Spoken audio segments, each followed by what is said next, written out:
Welcome back to the 5% Club. I'm Shayla King, a former C-suite executive turned business and life coach. And this is the podcast for leaders who want it all. The promotions, the paychecks, and luxurious amounts of time for the things that matter most. Each week, I'm going to teach you from my performance and happiness formula what it takes to rise to the top without burnout and overwhelm. Work less, make more, and design a life you love. That's what we do in the 5% Club. Let's go.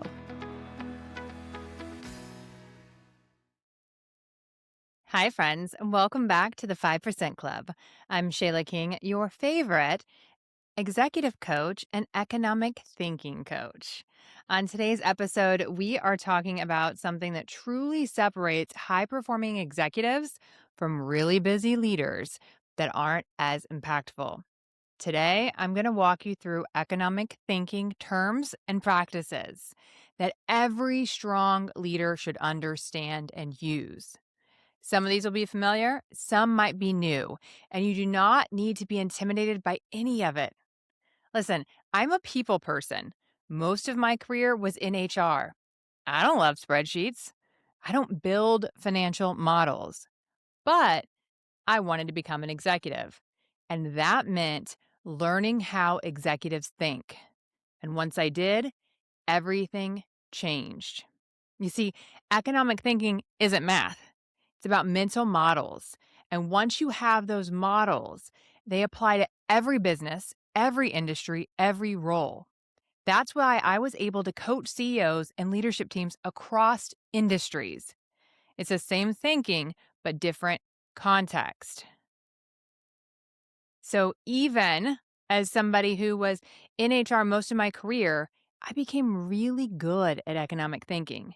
And it allowed me to switch roles from being in HR to leading mergers and acquisitions and helping leaders integrate their teams. And I have worked in oil and gas and aerospace and manufacturing and retail and hospitality and every industry you can think in the world. So one day you're building an airplane and the next day you're at a polymers and fibers business, right? Economic thinking works regardless of industry. So we need to get really excited about what we're going to cover today, even if you're not a numbers person. All right, now that we have that out of the way, remember when I said it actually gets easier at the top? That's not because the work goes away, it's because the thinking changes. The most successful and happiest leaders know how to manage their mind. They don't just work harder and apply more pressure and put in more hours. They think differently. A huge part of my coaching is helping leaders rewire their brain. We reduce limiting beliefs. We stop reactive thinking. And we train strategic thinking. And today's episode is a perfect example of that. I'm going to teach you economic thinking, the kind of thinking that quietly sets leaders apart from their peers. This is the difference between being busy and being effective. And when you up-level your thinking, your decision-making improves. You choose better projects. You know what to say no to. You allocate time, people, and budget more intentionally.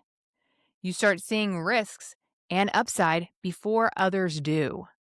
And when you apply economic thinking to everyday decisions, you don't just improve outcomes for the business, you also improve outcomes for yourself. It's more impact in less time. When I say it gets easier at the top, that's what I mean. You're thinking more and doing less. But those decisions that you make have huge impact. And I'm going to teach you how to see things more clearly, how to look at a situation and know what to assess and what matters and what doesn't. This will set you apart. Let's get into it. First, let's talk about the things that people like to dance around. Profit. Let's not pretend business isn't about profit, because it is. And that's not a bad thing. Profit is simply an indication of value. It means that customers are willing to exchange their dollars for what your company offers. It's the clearest signal we have that something matters in the market. And profit, different than revenue, means that you're effectively using your resources. So when leaders understand how profit is created, protected, and scaled, they make better decisions. They earn trust faster and they get promoted. Now let's talk about revenue versus profit. Why growth alone is not enough. You see, revenue feels good. Profit keeps the business alive. You can grow revenue and still destroy value. Senior leaders don't make decisions on revenue, they make decisions on profit. I was at an acquisition once. You guys, this is what I want you to know is that this happens in tiny companies and it happens in multi-billion dollar companies. Okay. So I was part of an acquisition once, and the product line that we were buying, the company offered a lot of things, and we were buying the entire company, but we were buying it for a specific reason. There was a certain product that we really liked that was adjacent to one of our businesses, and we thought could really help us grow in that market. And so we purchased the business for that. But an area that we weren't buying the business for started growing. And since it wasn't the focused area of improvement, leaders said, great, keep going, keep growing it. But they never really looked into it. Then a major contract win occurred.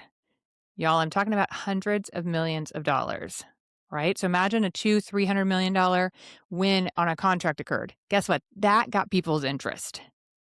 And then everyone paid attention, and guess what they found?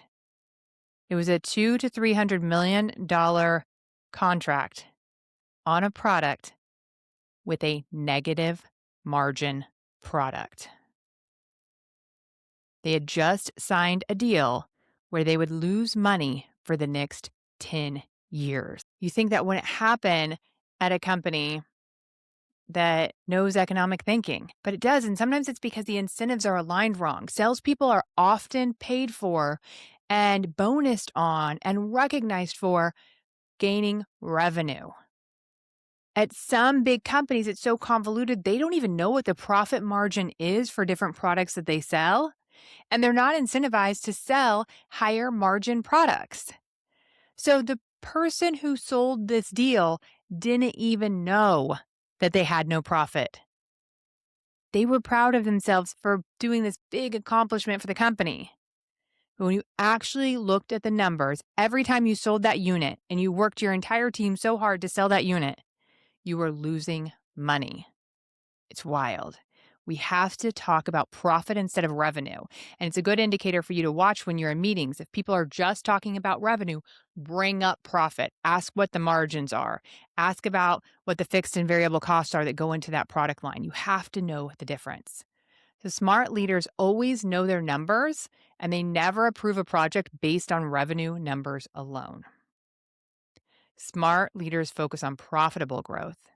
It's really simple. All you got to look at. This is the beauty that I love of economics. Where am I making the most profit? How do I do more of that? Where is my profit the lowest? How do I improve my profit or stop those activities? I want to say this again because if you learn nothing else from this episode, this is the beauty of how simple it can be. Where am I making the most profit? How do I do more of that? Where is my profit the lowest? How do I either improve my margin or stop those activities? Beautifully simple. Beautifully simple. All right, let's learn another term. This is called sunk cost. And so a sunk cost is time, money, or effort that is already spent that you cannot get back. And leaders get stuck here all the time. We've already invested so much. We've been working on this for years. I don't want to waste what we've built. But here's the executive reframe. Past cost do not justify future decisions. The only question that matters is, if I were starting today, would it be worth it to spend the next amount of money I got to spend to get the results that I'm going to get? If the answer is no, continuing is not strategic, it's emotional. Executives are respected for knowing when to walk away. And when you can help people clearly see the numbers and bring up economic concepts like sunk cost, you will help your organization make better decisions. Our next term is opportunity cost. Every yes has a price. Opportunity cost is what you give up by saying yes. It could be time, it could be headcount, it could be budget, it could be your focus, your energy. If your team is working on project A, they are not working on project B. So executives don't just ask, can we do this? They ask, what are we not doing if we do this? That question alone shifts how you're perceived in the room. So I want you to think about this with any project that you do. If I work on this, what is my next best alternative that I would be giving up?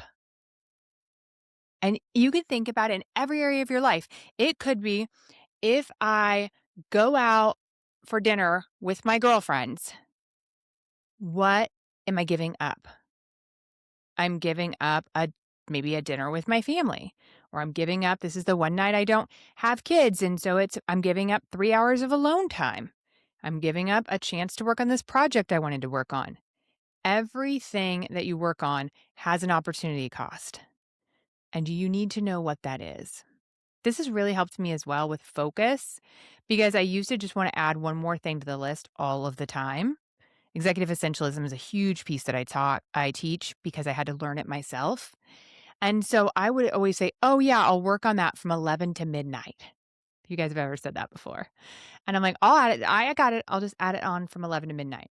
But even if it's 11 to midnight, when I add on one more thing, then that means that from 11 to midnight, I'm not working on what we already said was most important.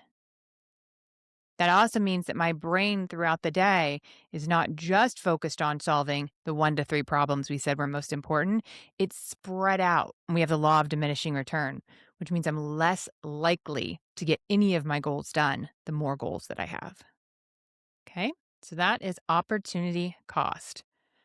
The next one is actual cost. I have seen so many root cause corrective action or support function projects get approved without implementation costs being reviewed. It is wild. So if you are in a support function or any type of project that you're presenting and you're saying, here's what I think the solution is, you have to have costs next to it. If you want to take factory employees off the floor for a training for 2 hours, in your proposal, it needs to show that 10,000 people at an average rate of $35 an hour will be off of the floor for 2 hours. And that will equate to $700,000. If someone is proposing a solution to you, make sure there are alternatives provided and cost listed for each.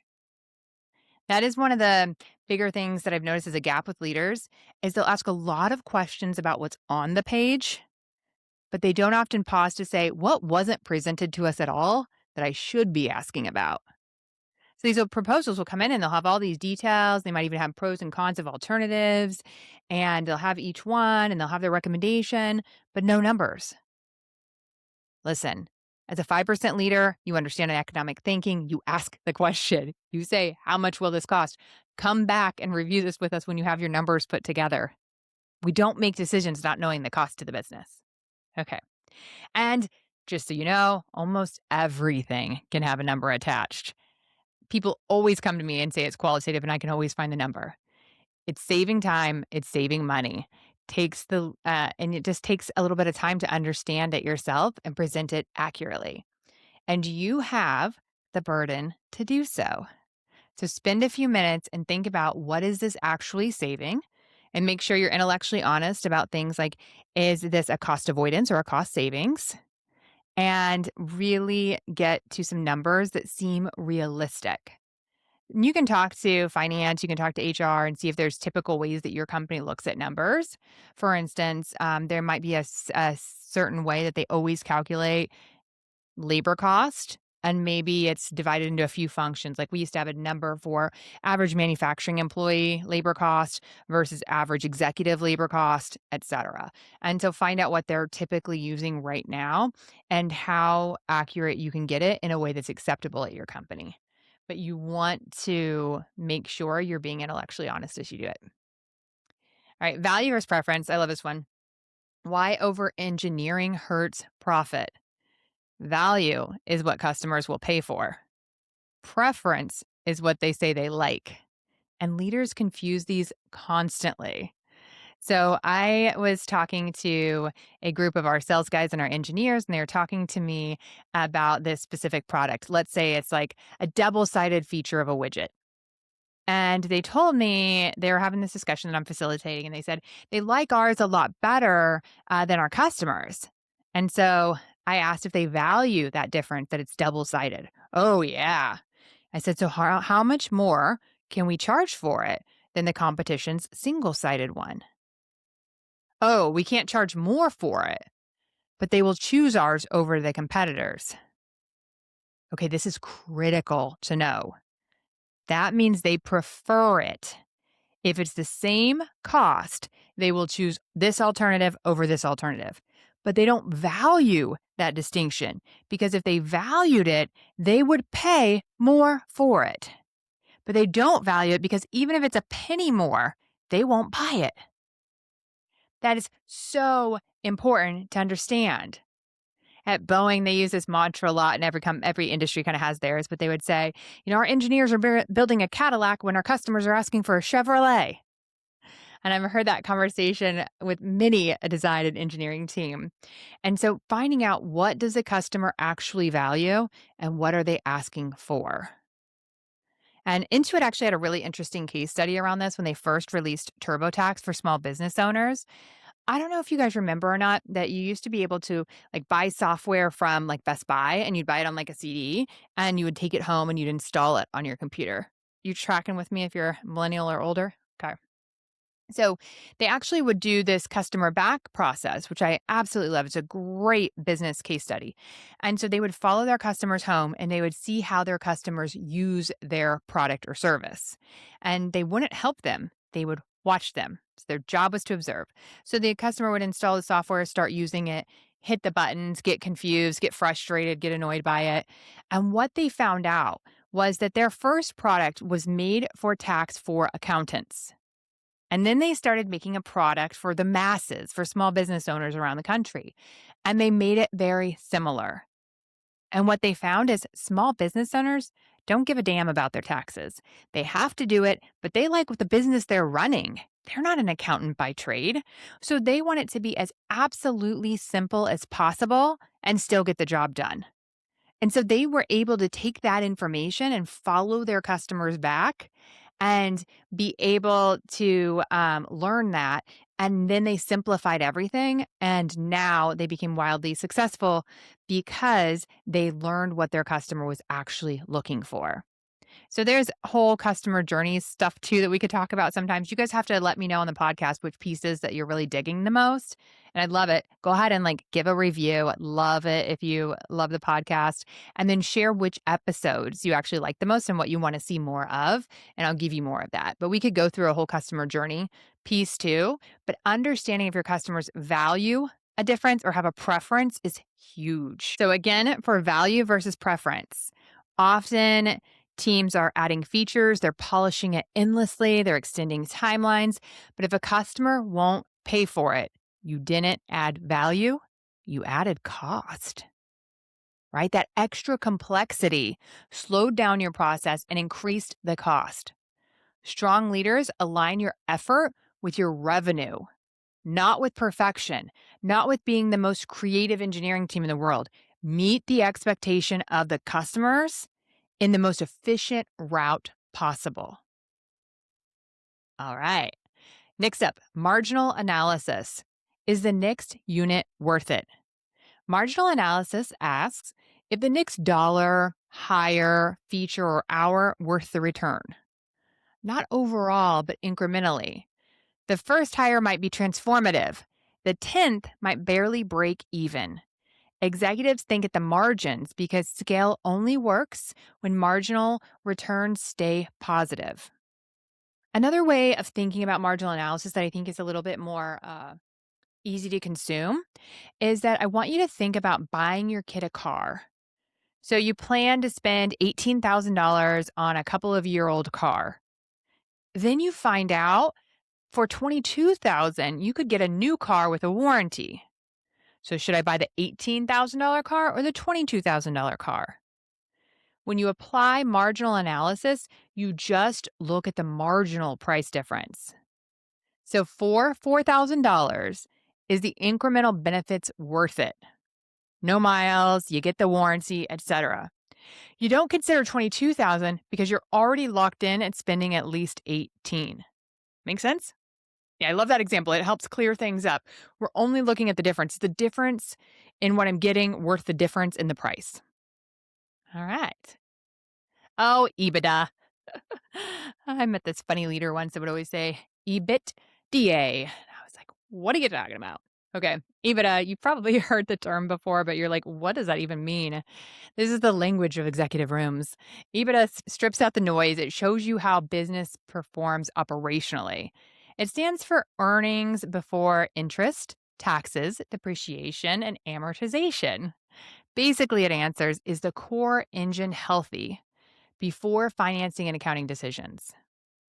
You don't need to calculate it, don't worry. You just need to understand what it signals. It shows your earnings before stuff that you basically have little chance to impact, and it's more of an accounting game. So, although I have seen some companies where tax strategy is a competitive advantage, but unless you're in corporate tax, you're not impacting that. So, this is what the business can impact before those things come out. So, it's seen as a clean number to show potential or actual value from a business or product. What they do afterwards with tax and depreciation and amortization, we can't do anything about, so we don't have to worry about it. So if we get EBITDA, we get to see this is the stuff that we really had control over. And how is it doing before we play those games, those fun accounting games? That's the part that I don't like, don't need to be a part of. um, but the part that we can actually make a change to and see the health of our business and the operations, we need to understand those numbers. So don't let EBITDA freak you out at all. It's not that serious. It's just a term that is the language executives use when evaluating strategy, investment, and scale. All right. This one's fun. Net profit dollars versus percentages. So this is like an executive tell. A 20% margin on $1 million is not the same as a 10% margin on $50 million. Percentages are helpful. Dollars create leverage. If you ever see a number that seems too good to be true on a deck that's like, it's an 89% improvement on what? Like any small number can double pretty easily. But as you get bigger, then what is it? And is it realistic and is it at scale? So just make sure that you always get to see things in dollars and not just percentages because they'll be sneaky with making any number look good. So senior leaders think in absolute impact. And if you want to know the real impact, talk in dollars. All right. This is just a little note that I put in here. So size, scale, and profitability. You guys, you can't play at this level and not know your business. I talk to leaders who aren't familiar with how big of a company and business that they have. So you've just got to understand this. It's table stakes. So how big your business is, how fast it's growing, where profit actually comes from, what areas are drains to the business, and the plan to address those positives and those negatives, and then focus accordingly. So I'll go through that one more time for you. So know how big your business is. Usually that's numbers that have to do with, your total revenue. Obviously we care about profit. We've talked so much about that today. It could be how many employees you have, how many customers you have, how much revenue that you're managing for other people. It depends on what kind of business you have, right? But know those basic numbers, how fast it's growing. You should know the trajectory of your company, where profit actually comes from. If you have 4 divisions of your company, is the profit coming from 1 or 2 of those? And usually is not evenly spread, and you should know that. That also shows you where there's opportunities for impact at your company. And then what areas are draining the business? And so if we know where profit is and we know where the drains are, what is the plan to address those? And then focus accordingly. That's executive discernment and essentialism. All right. So, a real takeaway here from our fun little podcast today on economic thinking, this isn't about sounding smart. It's about improving your results and being trusted with bigger decisions. Leaders get promoted when they increase revenue, when they reduce costs, and when they make clean decisions under constraints. That might be a fun side note. I've never met a leader who says, I have all the resources I could possibly want to grow my team, my business.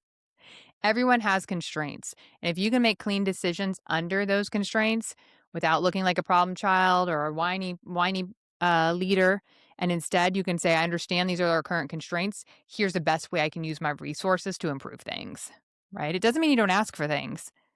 Oh, I have one more fun side note. I can't. There's so many things I'd love to talk about with this subject. So let me know if you want a part 2 or more of this. But the other thing that I see come up is that leaders will ask for the amount of money they think will be approved, not the amount of money they actually need to be successful. Wild, right? These are the kind of economic thinking that we want to clean up. We want to understand how human behavior affects these decisions. And so we ask for the amount of money that we think will get approved, not what we actually need to be successful. A 5% leader makes it really clear. Under these conditions, this is the results I expect. Under these conditions, like if you approve me for more, I think I can do all of this. If we're not able to approve for more, here's what I can do under the current conditions. And so you get promoted if you can make clean decisions under constraints. And economic thinking helps you to increase revenue, reduce costs, and make clean decisions under constraints. Economic thinking helps you do all three because leadership isn't about doing more, it's about making better decisions. All right, which of these were new and what do you want to learn more about?